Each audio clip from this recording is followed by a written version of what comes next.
شان نیروهای مسلح ما در 2-3 شب قبل هم یک کار کاملا قانونی و مشروع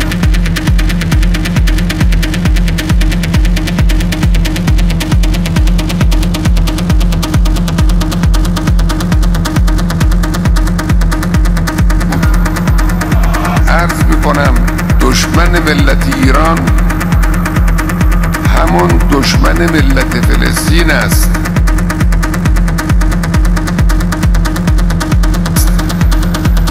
همون دشمن ملت لبنان است.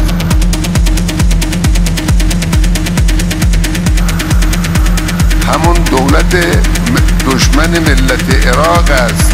دشمن ملت مصر است. دشمن ملت سوریه است. دشمن ملت یمن است.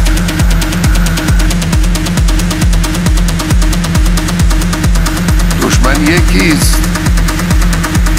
شیوه های دشمن در کشورهای مختلف است. ملت فلسطین حق دارد در مقابل دشمنی که خاک او رو تصرف کرده، در مقابل دشمنی که خاک او رو تصرف کرده، خانه او رو اشغال کرده، مزرعه او رو ویران کرده، زندگی او رو تباه کرده، بیسته. ملت فلسطین حق داره. هیچ کسی بر اساس هیچ قانون بین المللی حق ندارد به ملت لبنان، به حزب الله لبنان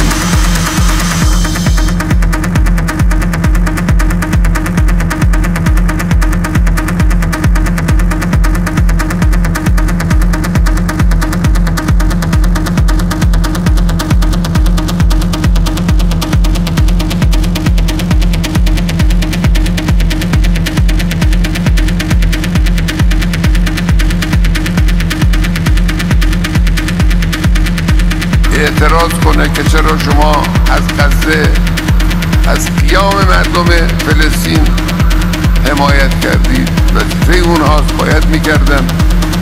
این دیگه هم حکم اسلامی است، هم قانون عقلی است، هم منطق بین المللی و جهانی است. فلسطینی ها از خاک خودشون دارن دفاع میکنن.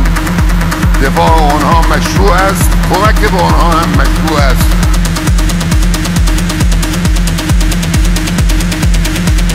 Es el final del Ramadán en Teherán, una oportunidad para que el líder supremo de Irán se dirija a la nación y para responder a la intimidación lanzada por el presidente de Estados Unidos el domingo por la noche en una entrevista en NBC.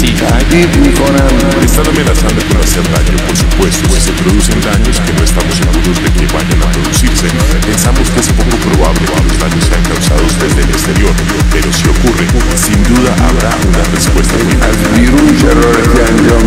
Donald Trump ha prometido específicamente bombardear e imponer aranceles a Irán si el país no llega a un acuerdo con Washington sobre su programa nuclear. Comentarios que matizó pocas horas después de su entrevista a NBC. Tomaremos una decisión sobre los aranceles secundarios a Irán en función de si se alcanza o no un acuerdo. Si lo hay, nunca aplicaremos aranceles secundarios. Esperamos que Irán tenga una vida buena, larga y fructífera como país, pero ya veremos lo que ocurre. Sin mencionar nunca explícitamente a Donald Trump, Khamenei también advirtió contra cualquier otro intento de supuesta injerencia. Las autoridades iraníes acusan a Occidente de estar detrás de las protestas masivas tras la muerte bajo custodia de Mahsa Amini en 2022. El encargado de negocios de la embajada suiza en Irán, que actúa como intermediario entre Washington y Teherán, especialmente en cuestiones nucleares, fue convocado el lunes por el Ministerio de Asuntos Exteriores iraní.